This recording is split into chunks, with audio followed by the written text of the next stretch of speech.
इसे तरह नारद ने जिसनों भगवान का मन करके भी बयान किया है, वो भगतां दे अंदर शिरोमणि भगत सी। उसने बहुत साल तप अभ्यास किया सीगा। 60,000 इतिहास अंदर आउंदा है कि उसने तप किया। जो तप किया वो बर्मा दे पास गया। बर्मा ने कहा, आओ रिखी जी बैठो, की हाल है, चिर पिछों तुहाडे दर्शन होए है। क्योंकि जितना भी असी बाहर मुखी तप करते हैं, कर्म कांड करते हैं, ਉਹਦੇ ਨਾਲ मन में शांति नहीं बल्कि हंकार आ जाता है कि मैं इतना कुछ किया है। महाराज सावन कहते हुंदे सी, किया कराया सब गया जब आया हंकार। बर्मा ने सोचा कि इन्हें तप तो कर लिया पर इहदा हंकार दूर नहीं होयागा। फिर वह शिवा के पास गया। शिवा ने भी बड़ा आदर किया, आओ भगत जी बैठो, चिर होया तुहाडे दर्शन नहीं होएगे। वो कहने लगा कि मैं बहुत सारा तप किया है, मन इंद्रियां दे उत्ते काबू पा लिया है, हुण मैनूं तुहाडे वर्गे देवतियां कोले आउण दी की जरूरत है, मैं स्वर्गां दे विच मेरी पहुंच है। उन्होंने सोचा कि ये विष्णु भगवान दे पास जाके भी इस तरह के ख्याल जाहिर ना करे, और क्योंकि इस दे अंदर बड़ा हंकार है। लेकिन उन्होंने विष्णु भगवान दे पास जो गए, उन्होंने भी कहा, आओ रिखी जी, आओ भगत जी बैठो, की हाल है, तुसी बड़े चिर पिछों आए हो। वो कहने लग्या, जी मैं स्वर्गां मुकुंठां दे विच जाना है, मैं मन इंद्रियां नूं दमन कर लिया है, काम ते मैं काबू पा लिया है, मैनूं तुहाडे कोले आउण दी की जरूरत सी। विष्णु भगवान ने सोचा कि यह तो हंकार दे विच आपदे तप नूं भी खराब करी बैठा है, ये रुड़िया जा रहा है, इस नूं बचाउणा बड़ा ही जरूरी है। और उन्होंने अपनी माया नूं इशारा किया कि जद ये अगे जावे तुसी एक नगर रच लेना और उत्थे यही कारोबार करना है। माया ने कीचर लाउणा सीगा, अगे एक बड़ा बड़ा नगर रच दिता। उत्थे एक राजे ने अपनी लड़की का स्वयंवर रच लिया, शादी का प्रोग्राम बना लिया, और नारद भी उस राजे के महल विच चलिया गया।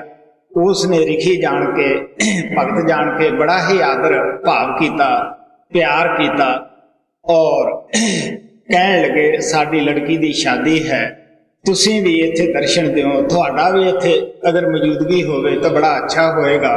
वो कहने लग्या, लड़की देखिए कैसी है।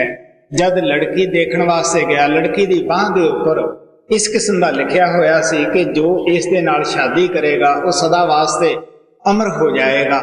हुण नारद जी पढ़े लिखे सन, अच्छे पंडित सन।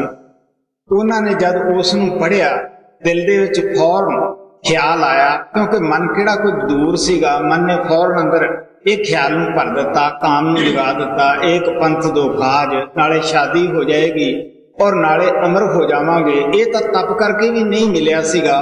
देखो कितना सस्ता ये है, कितना यह आसान है। उन्होंने विष्णु भगवान कोले फौरन चले गए, कोई टाइम ना लाया। कहने लगे, जी मैनूं आप दा रूप दिओ ताकि वो लड़की राजे की जिहड़ी है वो मेरे नाल ही शादी करे, बाकी होर किसी को पसंद ना करे। उन्होंने सोचा कि बेशक नाराज भी क्यों ना होवे, भगत नूं बचाउणा भगवान का काम हुंदा है। उन्होंने उसका बांदर का मुंह दे दिता। वो वारी वारी उस लड़की नूं अपना मुंह नारद विखावे कि मैनूं ये पसंद करे, क्योंकि मैं ही सोहना है। आपां सब जानते हैं कि बद शक्ल नूं कौन देखदा है। उत्थे शिवा दे दो गण बैठे सी। वो कहने लगे, देखो भलिया लोका, तू पानी अंदर जल अंदर जाके अपना मुंह तो देख, अपनी शक्ल तो देख कि तेरी शक्ल की है। जदों उसने अपनी शक्ल देखी बड़ा दुख होया, गुस्सा आया।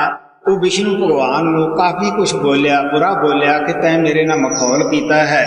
वो कहने लगा, देख भी नारद, बेशक तू जो मर्जी है मैनूं कह लै, लेकिन मैनूं भगत प्यारे है। मैं तेरा हंकार जिहड़ा सीगा उसनूं दूर करना सीगा, क्योंकि साडे और परमात्मा के दरम्यान अगर कोई रुकावट है वो साडे मन दी है। मन साडे अंदर हंकार पैदा कर दिंदा है और हंकार साडे अंदर दीवार बन के बैठ जाता है। प्यारे बच्चों और सभी सत्संगी भाई बहन, बाबा जी ने जो कहानी कही मैं उसको हिंदी में कहने की कोशिश कर रहा हूँ। कहानी का शीर्षक है अहंकार। इस कहानी में नारद मुनि और विष्णु भगवान के बारे में बताया गया है। नारद मुनि एक श्रोमणी भगत थे, उन्होंने हजारों साल तप अभ्यास किया था। इतिहास में आता है कि उन्होंने 60,000 साल तप किया और तप अभ्यास के करके वे ब्रह्मा के पास गए। ब्रह्मा जी ने कहा, और ऋषि जी बैठो, क्या हाल है, बहुत समय हो गया आपके दर्शन नहीं हुए।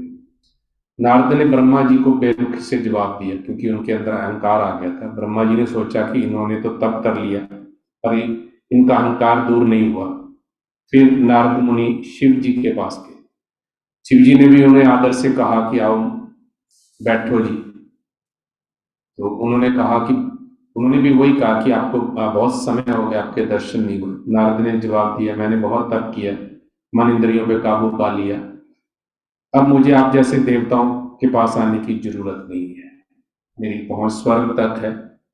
शिव जी ने सोचा कि कहीं नारद मुनि विष्णु भगवान के पास जाकर भी ऐसा ख्याल जहार ना क्या करें, क्योंकि इसमें तो बहुत अहंकार है।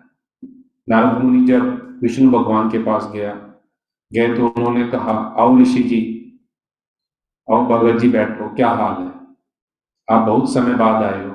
नारद मुनि ने जवाब दिया, मैं स्वर्ग वैकुंठों तक जाता हूँ, मैंने मन इंद्रियों को जीत लिया, मैंने काम पर काबू पा लिया, मुझे आपके पास आने की क्या जरूरत है। विष्णु भगवान ने सोचा कि ये तो अहंकार है, मैं आपके अपना तप अभ्यास भी खराब कर लेगा, बहक रहे, इनको बचाना बहुत जरूरी है। विष्णु भगवान ने माया से कहा कि जब ये चला जाए तो तुम एक नगर की रचना करना। माया को ऐसा करने में कोई देर नहीं लगनी थी। माया ने बहुत बड़े नगर की रचना कर दी। वहां राजा ने अपनी लड़की का स्वयंवर रचा, शादी का प्रोग्राम बनाया। नारद मुनि भी उस राजा के महल में चले गए। राजा ने नारद मुनि को ऋषि समझकर उनका बहुत आदर सत्कार किया। राजा ने नारद मुनि से कहा, मेरी बेटी की शादी, आप भी यहाँ दर्शन दें। नारद मुनि ने सोचा, मैं देखूं तो सही कि लड़की कैसी है। जब नारद मुनि लड़की देखने गए तो लड़की की बाजू पर लिखा था कि इससे जो भी शादी करेगा वो हमेशा के लिए अमर हो जाएगा। अब मन तो नारद मुनि के पास था ही। यह पढ़कर उसके दिल में ख्याल आया कि एक पंथ का शादी भी हो जाएगी और साथ में अमर भी हो जाऊंगा। ऐसा फल तो तप अभ्यास से भी नहीं मिला। नारद मुनि फौरन विष्णु भगवान के पास गया, उनसे बोले, आप मुझे अपना रूप दो, जिससे राजा की लड़की केवल मुझे ही देखे और मुझसे ही शादी करे, किसी और को पसंद ना करे।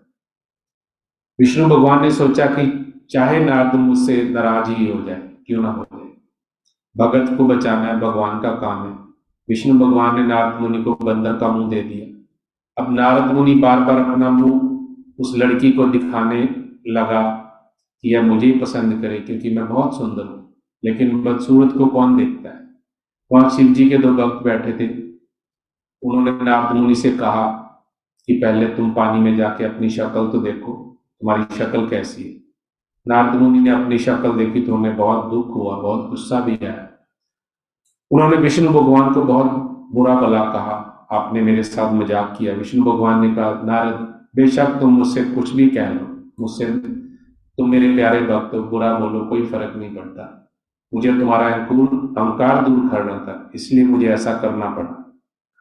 इस कहानी से जब हमें ये शिक्षा मिलती है कि हमें कभी भी किसी चीज का अहंकार नहीं करना चाहिए। कोई भी चीज सदा नहीं रहती, या अहंकार होता है वहां प्रेम नहीं होता। इसी कारण लोग अपने रिश्ते खराब कर लेते हैं। चाहे हम कितने भी पढ़ लिख जाए, कितना भी पैसा कमा ले, कितने भी ताकतवर क्यों ना हो जाए, लेकिन हमें कभी अहंकार नहीं करना चाहिए। अहंकार कभी महसूस नहीं होने देता कि हमने कोई गलती की है। हमें अपने गुरु के अनुसार अहंकार को छोड़कर निर्मलता से काम लेना है, जिससे हम अच्छे इंसान बन सके। मैंने हमेशा ये कहने की कोशिश की है कि इन कहानियों के जरिए बाबा जी हमेशा हम सबको कोई ना कोई संदेश देना चाहते हैं। हम सत्संगियों को भी ये बहुत ध्यान से सुनने की बात, समझने की बात है। ऋषि मुनि जिन्होंने 60,000 वर्ष तक किया, अगर मन उनको भी खराब कर सकता, हम दुनियावी जीव हैं। हम सिर्फ और सिर्फ गुरु की दया पे मुनस्सर जीव हैं। हमारी अपनी कोई करनी नहीं है, हमारी भक्ति नहीं है। और मन बहुत बलवान है, हमें मन के झांसे में नहीं आना चाहिए, क्योंकि बाबा जी ने बहुत बार कहा कि सेवादार सेवा करते हैं तो धीरे धीरे उनमें भी अहंकार आ जाता है। कोई भजन सिमरन के लिए थोड़ी देर बैठता है, उसमें भी अहंकार आ जाता है कि मेरा तो बहुत अच्छा भजन अभ्यास है। मन कहीं भी नहीं पीछा छोड़ता।